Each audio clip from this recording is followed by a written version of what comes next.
Imagine you're cruising down an endless, vacant highway. 40 years ago, you locked the steering wheel so it points straight ahead. Since then, you haven't tapped the brakes. You haven't pressed the gas. There's no wind, no road, just emptiness. And then, without your hands moving an inch, the car turns. It doesn't drift. It deliberately steers, angling itself toward a dark music stretch of desert and stopping there as if it's waiting. This isn't a thought experiment.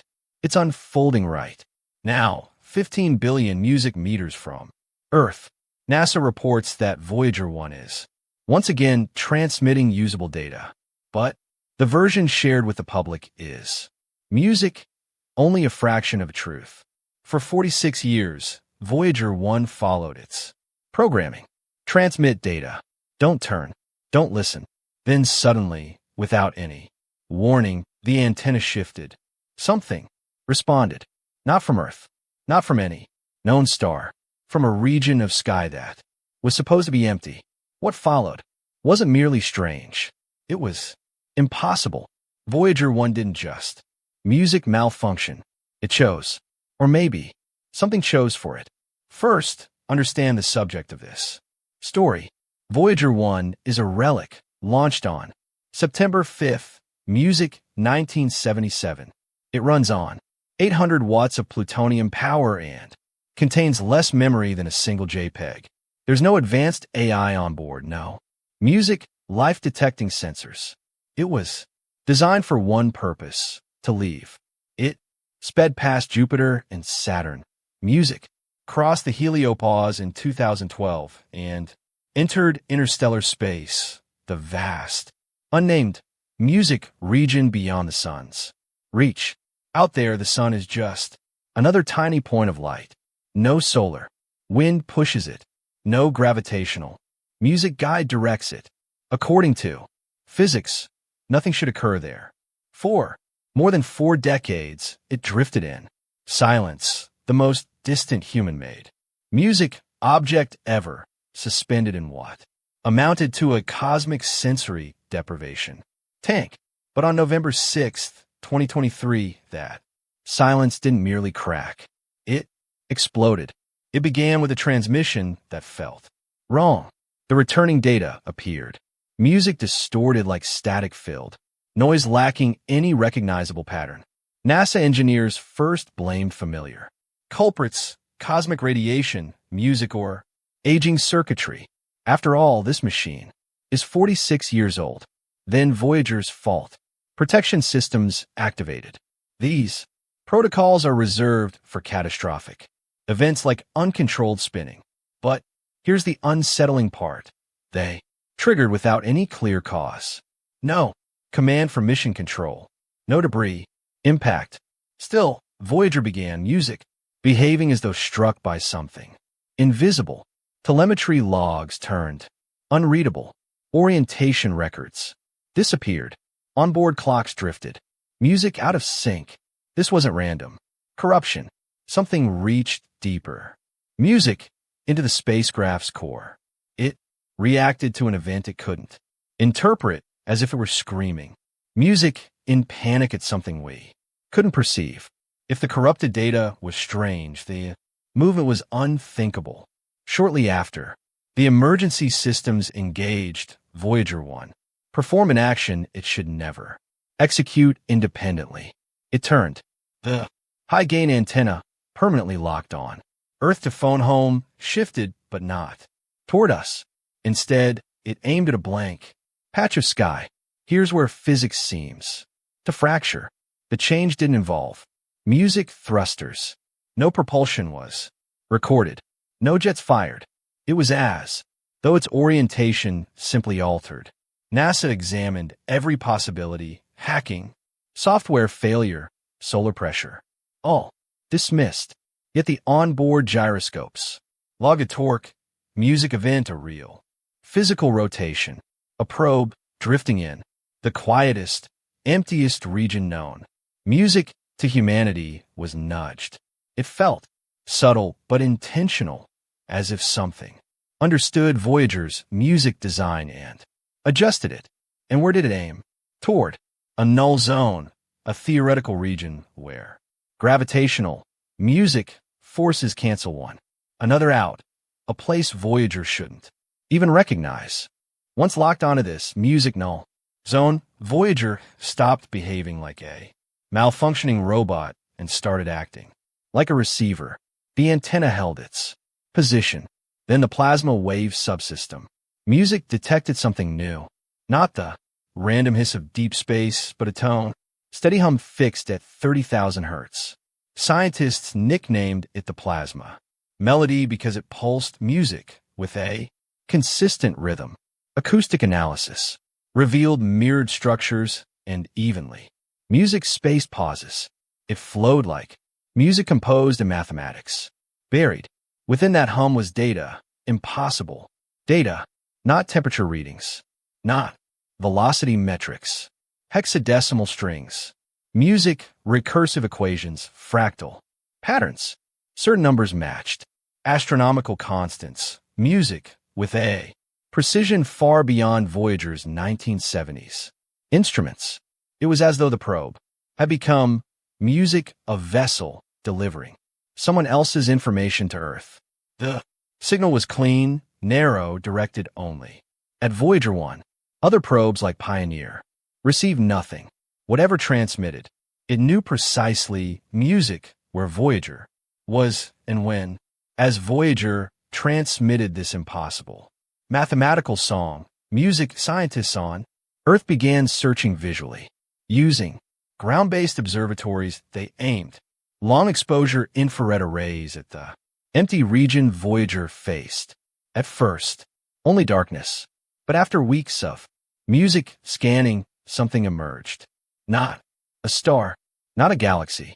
A faint glow, a shimmering halo at the edge of music detectability. And here's the disturbing part. It wasn't static. It blinked, not randomly.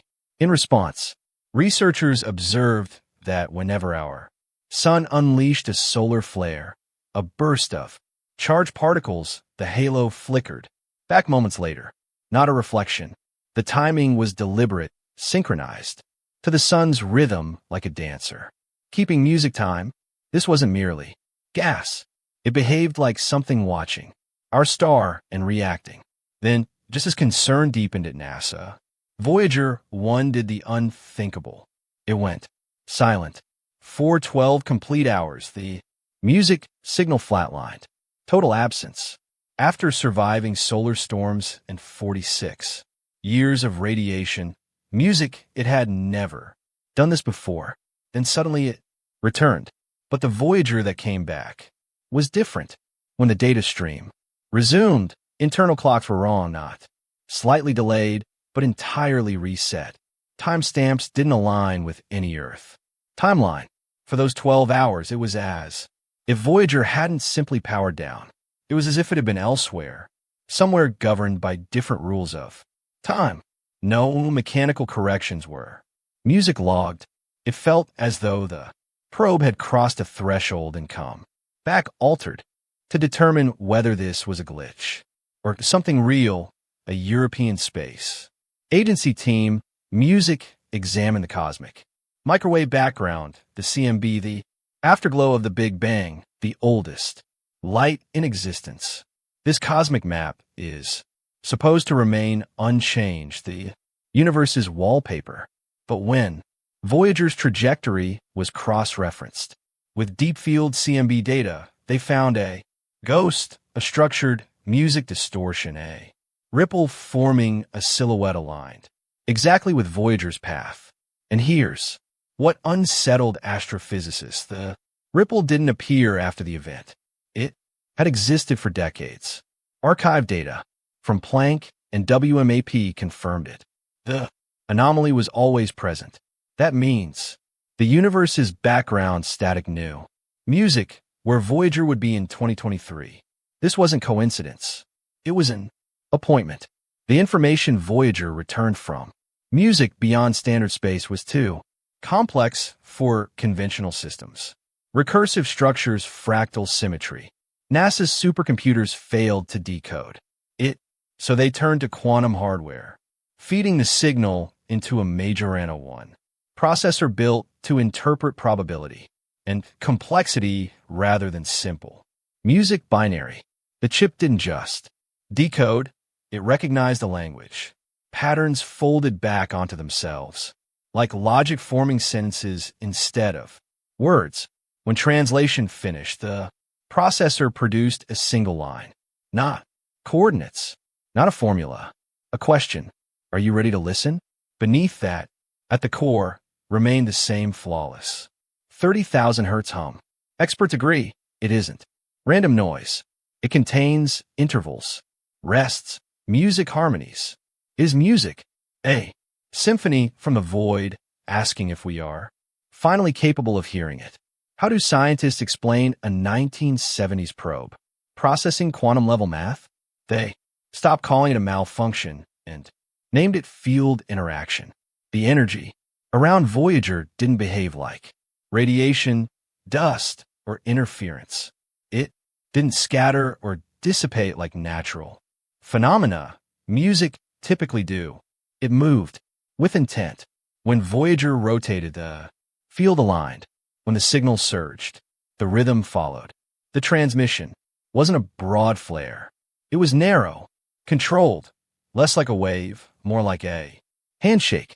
Whatever contacted Voyager in that dark stretch of space bent the rules of physics. At first, the theory suggested Voyager had intercepted music, a stray message, crossing the galaxy. But that idea collapsed. As patterns emerged, the sequence felt less like a broadcast sent to Voyager and more like a response, triggered by it. Every anomaly, the tone, the rotation, music, the code, aligned with a precise location. It didn't feel like a call for attention. It felt like an answer. What if Voyager didn't receive a message? What if it knocked, and something knocked back? The reply came calmly, rhythmically, as though it had been waiting. This wasn't humanity discovering aliens. It was something detecting us, recognizing us, choosing to say hello. Publicly, NASA remained composed, issuing measured updates about signal, irregularities, and ongoing analysis, wrapping everything in technical music language.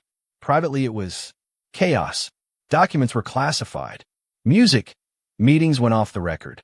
Processing teams were reassigned solely to Voyager. Engineers long retired were brought back. Why? Because the sequence defied logic. The Department of Defense quietly expressed interest. A 1970s spacecraft had altered course without command, captured a pattern signal. It was never built to receive and emerged from total silence, carrying code it shouldn't comprehend. NASA didn't panic because something broke. They panicked because something worked, something they didn't build. The most chilling moment remains those 12 hours of silence. During that span, music Voyager was simply gone, and whatever it traversed changed the story forever. Those who have reviewed the raw transmissions agree on one unsettling truth: Voyager wasn't music alone. Something found it, something waited, and when the moment arrived, it responded. We cast a bottle into the cosmic music ocean, hoping it might be discovered in a million years. We never imagined the ocean was already watching the instant we touched it. Now we face a sobering possibility. For centuries, we looked at the stars and asked whether we were alone. Voyager 1 may have answered, but in the quietest music way imaginable. No fleets, no weapons, just a hum, a rhythm, a field that knew it was coming. So let me ask you, what do you think exists in that null zone? Is it a natural phenomenon we haven't yet understood? Or is it what the mathematics implies: a listening post, a sensor, perhaps even a door? And if something did knock back, should we respond? Share your theories in the comments. I read the wild ones. If this kept you hooked, hit like to feed the algorithm and subscribe as we continue. Music exploring the unknown. Voyager is still out there, and as long as it speaks, music will be listening. I'd love to hear what you think about this, so drop a comment below. If you enjoyed our conversation today, please share this video and subscribe to help the channel grow. Every bit of support counts.